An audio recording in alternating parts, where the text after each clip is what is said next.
This is Chapter 2, Section 1.4, Part 3 video. In this problem, in the homework, you're looking at a residential staircase that's built with a slope of 70%, which is 7 over 10. If the vertical distance between the stories is 16 feet, how much horizontal space does the staircase require? Well, what we're going to do is set up a proportion, okay? And the proportion is going to be like this. I'm going to use the change in y over change in x. This is the old, right? And then we're going to say change in y over change in x. This is the new. Okay, so the old is 7 over 10, right? And then the new is the change in y is 16 because we know that the vertical distance. But we need to find out how much is the horizontal space required. So what we're going to do is we can do a couple of things. We can cross multiply, and so we can kind of go there. 7 times change in x equals to 160, and then of course divide by 7. So we have change in x. This happens to be well, it comes out as a decimal, but you got to convert it back to a fraction, 160 over 7, right? And that's what it would be here. Now, if you would like to see a formula that this is going to look at, or you could use to plug in, besides the proportion, well, it's going to be a proportion, but I'll just give you a formula where I'll maneuver stuff. It would be change in x of the old over change in y of the old, right? Times up here, it'd be times change in y of the new equals change in x of the new. So you can, if you look at it like that, then really this is 10 times 16 divided by 7, which would still give you 160 over the 7, right? So you can look at it two ways. Probably this way over here is probably the most efficient way. So just kind of setting up a proportion. You got your old and you got your new, and then just cross multiply. So I use change in x over here for this one for a variable. You could have used x and just knew that it was a change in x. Would have made it a little bit easier, right, for there. All right, so let's look at another one.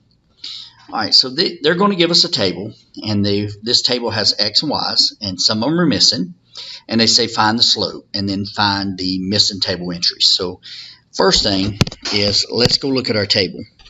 We're going to say change in x, and then we're going to say change in y. Now, from -4 to -2, that is a change of 2, positive, because you're going up the number line, right? It grew by 2, so that's a positive 2 change. From -2 to 2 is 4, and from 2 to 3 is an increase of 1. Now let's do the change in x. We have -16 up to -11. That would be a change of 5. -11 up to -1 would be a change of 10. Okay, so we don't know how much we got to change here, nor do we know how much we got to change there. But we can figure this out.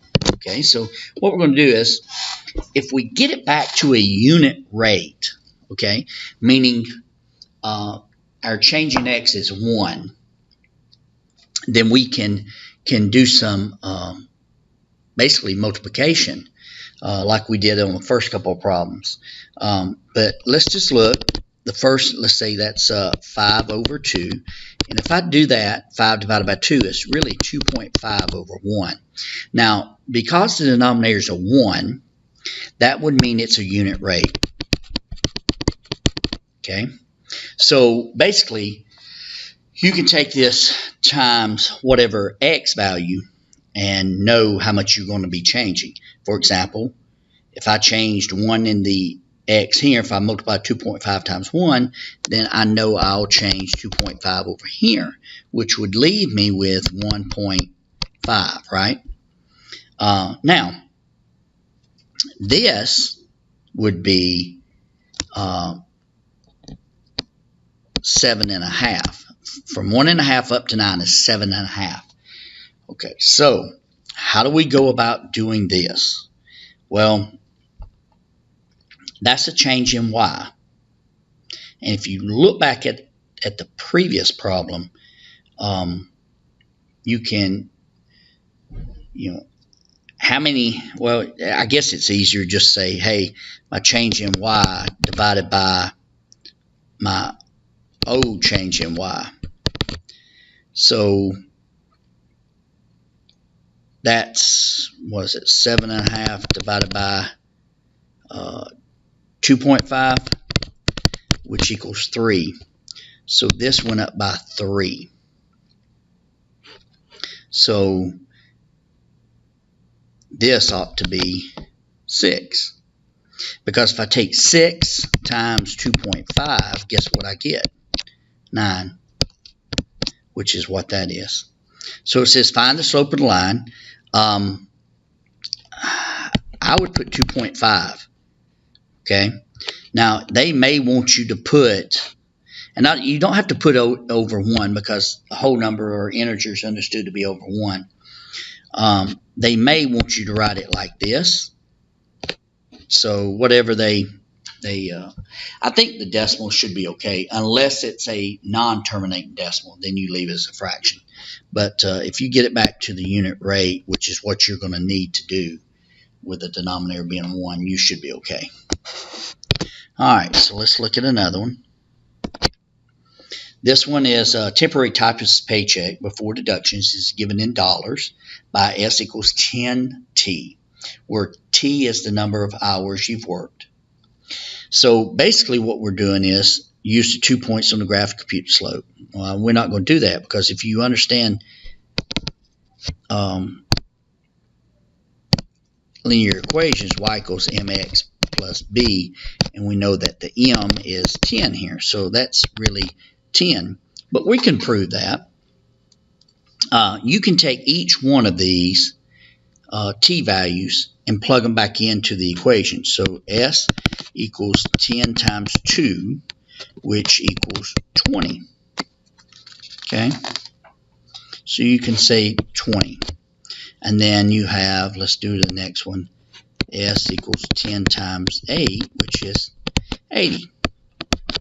And then we can do another one, s equals 10 times 35, and that's equal to 350, right? And then last but not least, we can do s equals 10 times 40, which is 400. Okay? So if you look at this and look, you should know that that this is changing by 6, this is changing by 27, this is changing by 5. That's our change in x. Here's our change in y. Going by 60, that goes by, I don't know, 350. Let's see. 350 minus 270, right? Yeah, 270, sorry. My brain shut off. And there's 5. Yeah, I need to write that a little bit better. 50. And if you look at all of these in terms of slope equals change in y over change in x, 60 over 6 equals 10. And if you look at the next set, 270 over 27 equals 10. And if you look at 50 over 5, that's 10, right? So the slope is 10. So we've kind of looked at this 4 or 5 different ways. So you should be able to do anything you need to. Now, the output, contextually, the output, or say the output, the change in y is money, right? Dollars. And the change in x is time, right? So if you contextually look at that, that's dollars per time. And I think the time here was in hours. Yeah. So the time is in hours, right? So dollars per hour is really what slope is telling you. So if we go and look at the other part of this problem, it said, what are the units of slope? Well, they are dollars per hour, right? We just found that contextually looking at that. Now, what does the slope tell you about the typist's paycheck? The typist is paid $10 per hour, right? Because if it's M equals 10 over 1, and that's change Y over change in X, and that is dollars per hour, $10 per 1 hour. There you go. So this concludes Section 1, or Chapter 2, Section 1.4, Part 3's video.